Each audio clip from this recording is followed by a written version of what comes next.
Esse Jesus que agora encontra esse centurião nessa situação limite. Vejam, é um homem, é um chefe militar.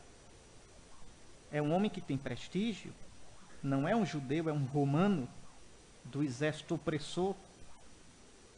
É um chefe de centúria. E, no entanto, ali diante de Jesus agora, ele se reconhece pobre, impotente diante de uma situação dolorosa. E esse homem não mascara sua realidade precária, sua impotência, sua incapacidade. Esse homem não faz pose de forte diante do Senhor nem diante dos outros. São Lucas afirma que por humildade em relação ao Mestre, ele primeiro mandou pedir a graça a Jesus através dos anciãos judeus da sinagoga de Cafarnaum. Repare, nem se achou digno de ir logo falar com Jesus. Sendo pagão, certamente era temente a Deus. Vocês sabem, os judeus no Império Romano, tínhamos os judeus e tínhamos os tementes a Deus, que são romanos, pagãos, que admiram o judaísmo, creem no Deus de Israel, gostam até de ir à sinagoga, ouvir as escrituras, adoram esse Deus, rezam a esse Deus, mas não cumprem a lei de Moisés. Porque a lei de Moisés é muito estrita. A lei de Moisés serve bem para Israel, mas para um pagão era difícil aquilo tudinho. Aqueles hábitos alimentares todas, aquelas prescrições todas, a circuncisão que era um escândalo para um pagão. Então, eles admiravam, adoravam o Deus de Israel, mas achavam a lei de Moisés estreita demais para eles. Vocês vejam, aqui só uma observação histórica, para vocês entenderem uma coisa interessante. É por isso que os judeus têm tanta raiva de São Paulo. Se eu fosse judeu, também teria raiva. Porque São Paulo chegava nas sinagogas, como é que ele prega? Vós, irmãos, e vós que temeis a Deus. Aí ele pregava, anunciava Jesus, os judeus coçavam assim a cabeça pensando, mas os tementes a Deus ficavam entusiasmados. Porque diziam, ele veio para os pagãos também. A gente não precisa abraçar a lei de Moisés. Aí se convertiu em massa. Aí os judeus danavam-se. Porque eles vejam, esse Paulo rouba, entende? É interessante isso. São Paulo fez muito sucesso na pregação dele. Não foi com os pagãos crus, foi com os pagãos tementes a Deus. Os judeus, sem quererem, prepararam no Império Romano todinho o campo para o cristianismo. Vejam quando São Paulo chega na primeira viagem apostólica, ele chega em Antioquia da Psídia, lá no sertão da Anatólia, lugar escondido do mundo, e anuncia aos tementes a Deus. Por isso dava sempre briga. No outro sábado, os judeus voltavam a São Paulo para correr, e São Paulo ia pregar para os tementes a Deus. Querem ver uma experiência meio fracassada? São Paulo, em Listra e Derbe, na primeira viagem apostólica, prega direto para os pagãos. É um desastre. Veja, ele estava pregando, lembre, tinha um paralítico, ele mandou o paralítico andar. Os pagãos, que não eram tementes a Deus, eram pagãos crus, imediatamente trouxeram uns touros enfeitados para oferecer em sacrifício a Barnabé e a Paulo, pensando que eram deuses.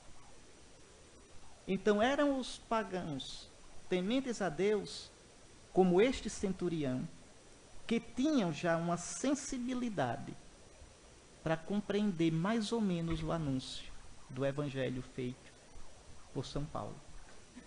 Pois bem, esse centurião é um temente a Deus.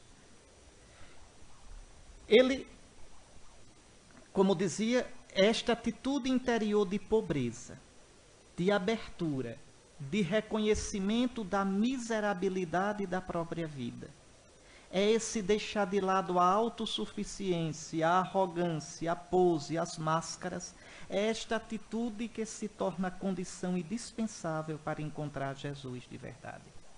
Aqui eu queria insistir um pouco nisto esta tarde. Não adianta.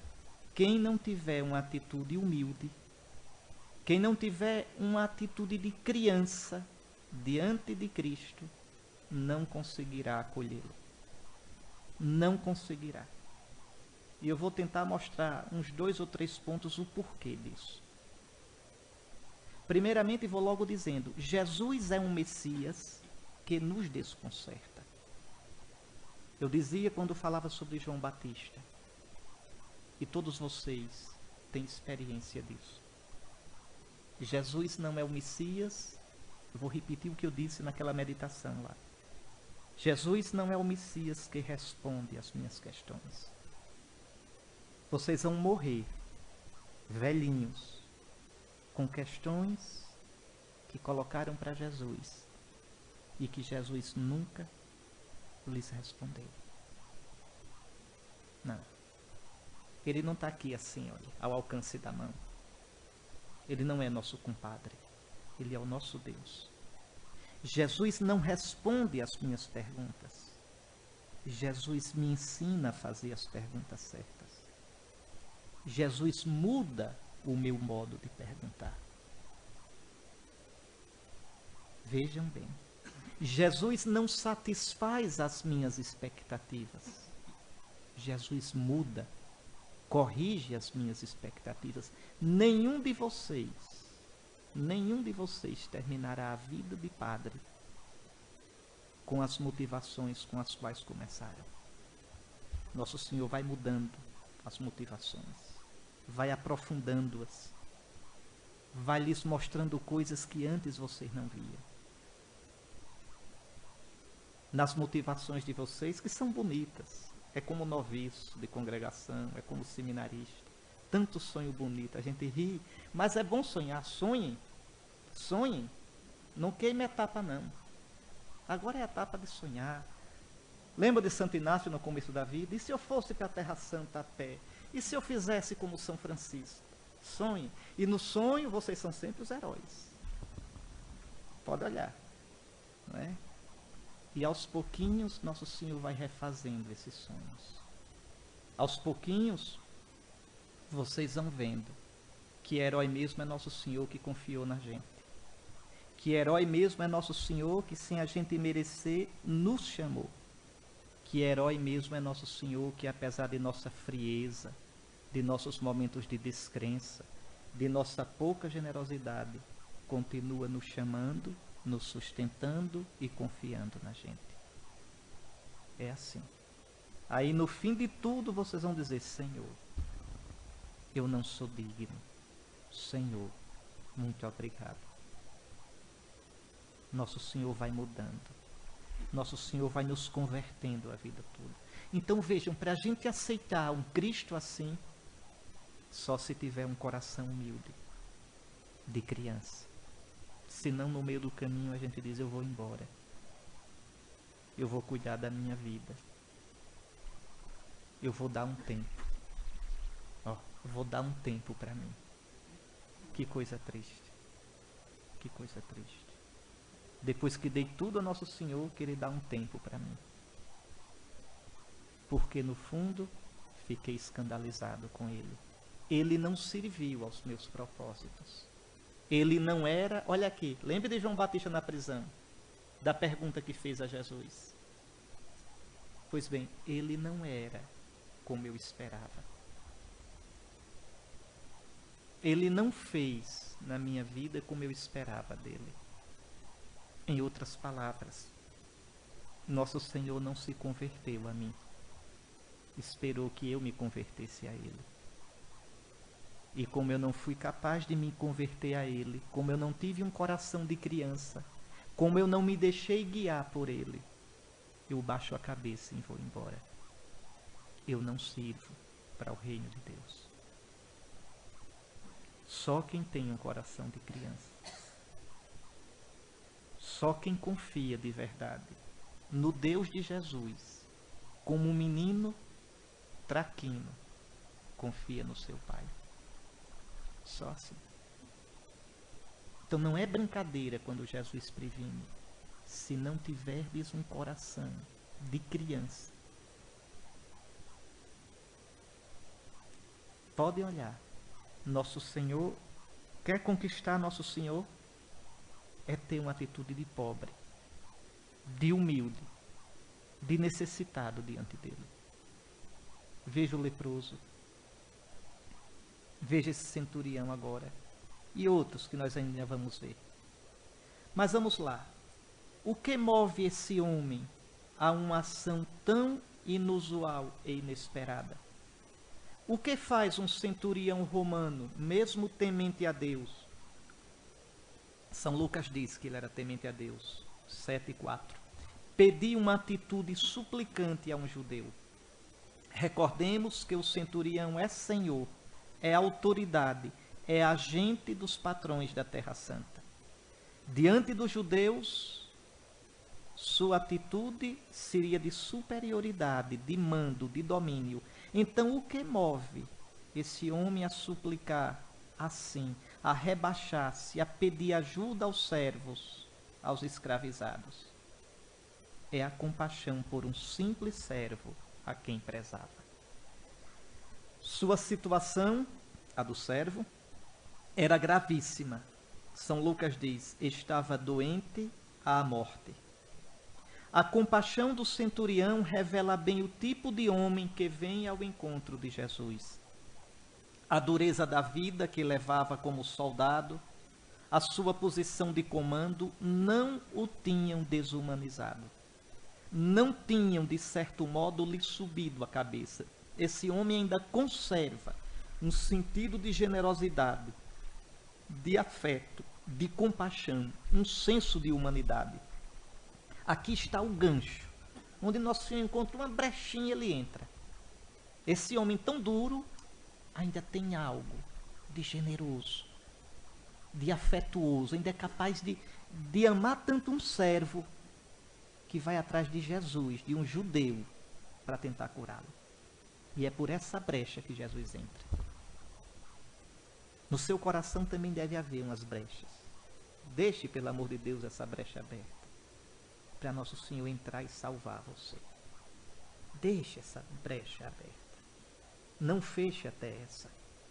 Pois bem, humildade, generosidade, compaixão, consciência dos próprios limites e pobrezas, as atitudes do pobre, do humilde, que Jesus julga essenciais para experimentar o dom do reino de Deus, para encontrar realmente o Salvador que Deus nos deu. Só quem se experimenta necessitado de salvação pode realmente encontrar o Salvador. Aqui nós temos um dos grandes problemas do mundo de hoje. Veja, o cristianismo anuncia um Deus salvador. Mas o homem de hoje diz, e quem precisa de salvação? A gente tem tudo. Tecnologia nos dá tudo. A filosofia nos tornou adultos, independentes. A moral a gente mesmo faz. A verdade a gente escolhe qual é que quer seguir. Quem precisa de um salvador? Pronto. Então, se eu sou tão autossuficiente, tão esperto, tão dono da minha vida, Cristo não tem lugar. Por que é que em toda a história da igreja são os pobres os primeiros a acolher o reino? Mas só não na história da igreja, já na história do próprio Israel. Por que os pobres? Pobre de qualquer pobreza, de qualquer situação triste, de ferida, limite, de necessidade, de insuficiência. Porque esses, quando olham para um lado e para o outro e não veem saída, só tem o céu para olhar e diz, socorre-me, Senhor. São Paulo diz aos Coríntios, vede, irmãos, quem sois. Há 2000 anos isso é verdade. Entre vós não há muitos doutores, muitos sábios segundo o mundo. Há também, mas são a minoria. Deus escolheu o que não é para confundir o que é. O que não tem importância, o que não tem valor. Por isso eu digo a vocês, viu, futuros padres, ai de vocês se mangarem. Bom, eu sou nordestino, mangar quer dizer zombar, fazer pouco. Ai de vocês se mangarem da fé do povo de Deus. Ai de vocês se zombarem da piedade de uma velhinha, da piedade de um jovem, que vem se confessar cheio de devoção e com uma consciência delicada. Ai de vocês, porque deles é o reino dos céus.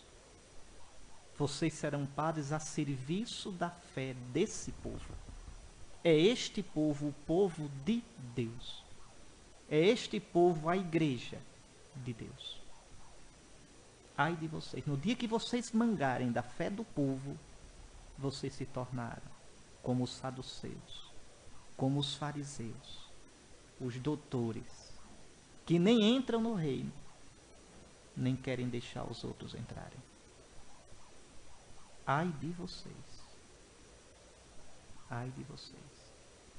Estejam muito atentos para escutarem o Senhor e verem o Senhor na fé dos simples, porque a eles Deus se revela.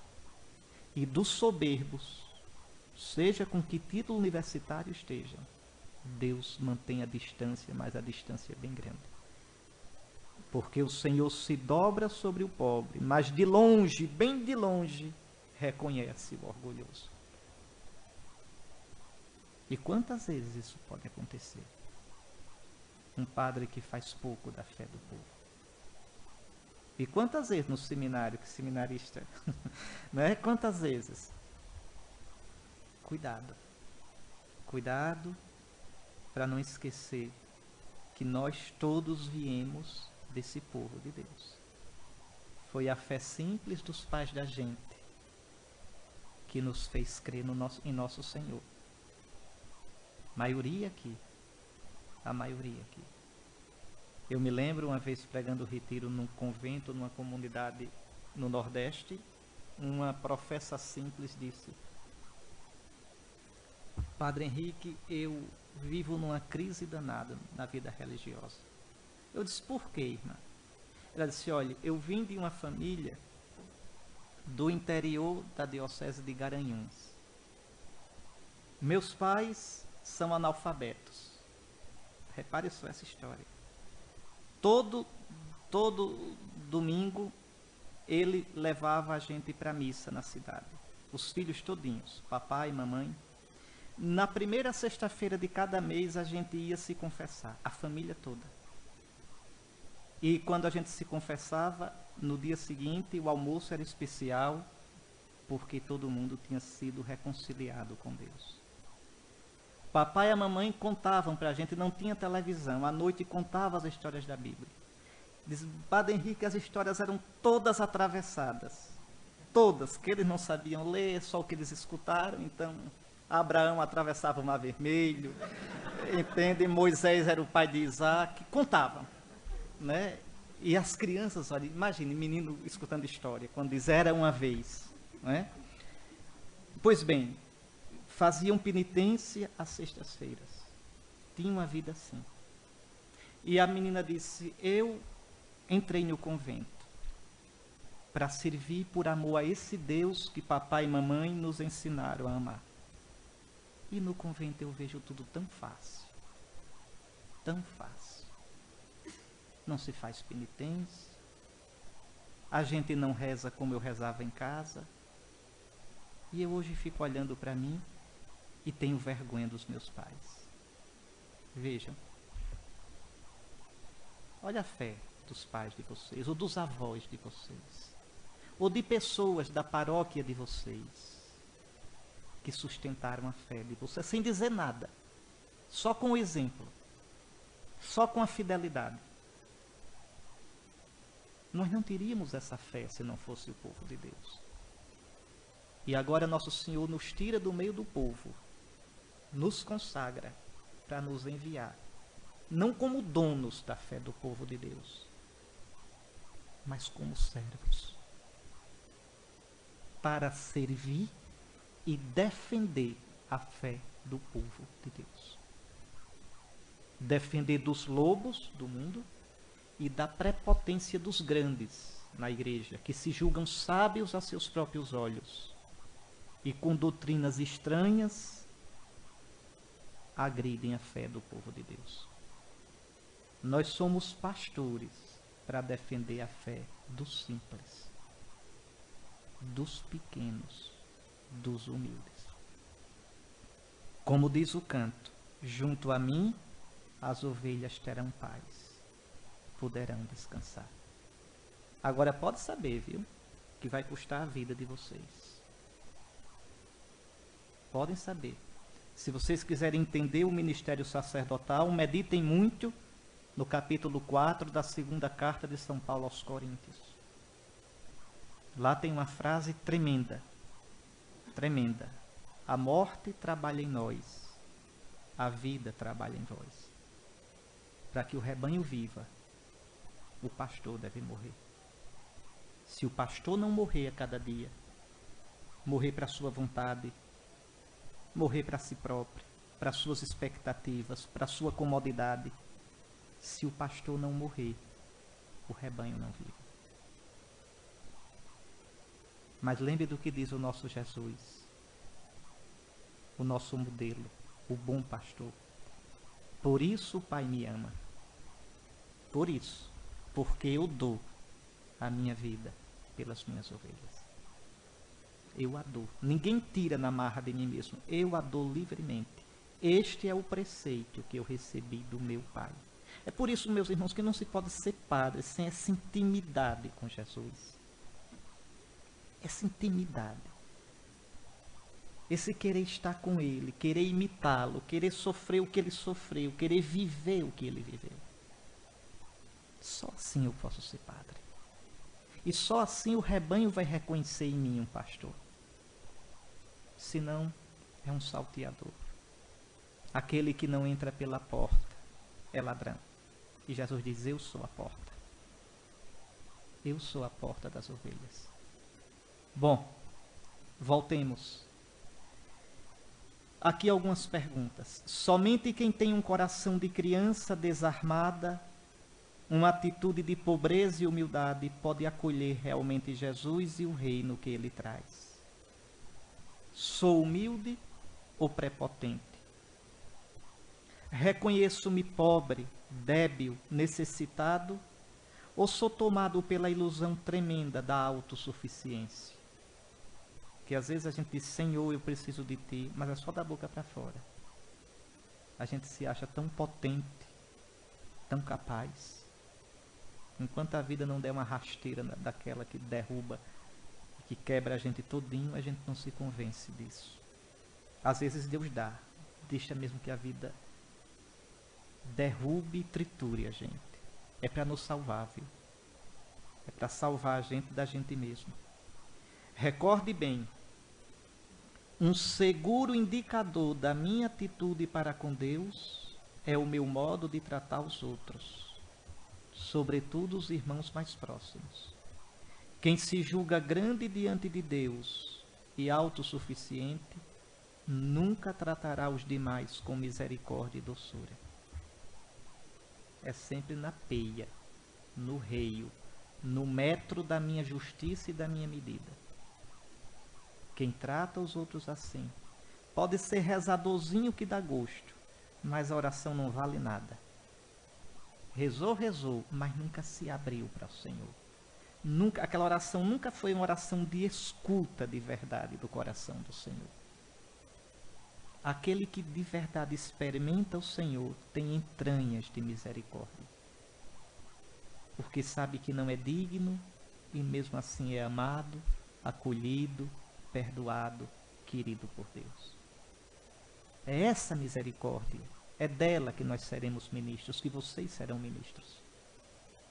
É importante ter sempre presente que minha atitude para com os próximos é a medida da autenticidade do meu relacionamento com o Senhor.